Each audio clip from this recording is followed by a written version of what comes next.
അണ്ണാ നിങ്ങളെന്തിനാ എന്നെ ഇങ്ങനെ നോക്കുന്ന? എന്താ ഈ ലുക്ക് ഇഷ്ടപ്പെട്ടില്ലേ? എന്നാ ഒരു കാര്യം ചെയ്യാം.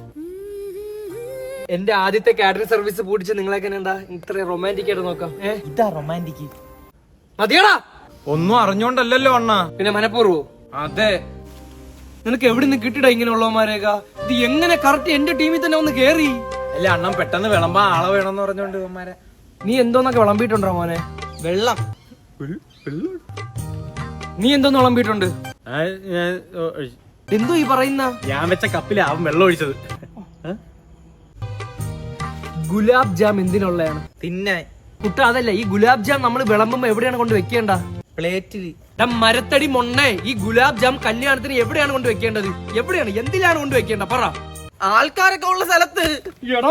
എടാ നീ കല്യാണത്തിന് പോയിട്ടുണ്ടോ? എടാ ഈ ഗുലാബ് ജാം കല്യാണത്തിന് നീ എവിടെയാണ് കൊണ്ട് വെക്കേണ്ടത്? ഒന്ന് പറഞ്ഞ് മനസ്സിലാക്കണം. എന്തിലാണ് ഇട്ട് കൊടുക്കേണ്ട? പ്ലേറ്റില്. എടാ ഐസ്ക്രീം. ഗുലാബ് ജാം ആരുടെ ബിരിയാണിയുടെ കൂടെ വിളമ്പിയത്? ഞാൻ എന്തിനി? എന്നാ അത് പിന്നെ എല്ലാരും ഓരോ പ്ലേറ്റ് വെച്ച് എടുത്തോണ്ട് പോയപ്പോ എനിക്കൊന്നും ഇല്ലായിരുന്നു കൊടുക്കാൻ. അങ്ങനെ ഒരു ഉണ്ട സാധനം ഇരുന്ന് ഞാൻ എടുത്തങ്ങ് വിളമ്പി. എന്നാ നീയൊക്കെ ഇത് കേക്കണം. ഫസ്റ്റ് പന്തിക്ക് ഗുലാബ് ജാം തീർന്ന്. എന്നെ പാവന്മാരെല്ലാം ഗുലാബ് ജാം എന്നാ വിളിക്കുന്ന.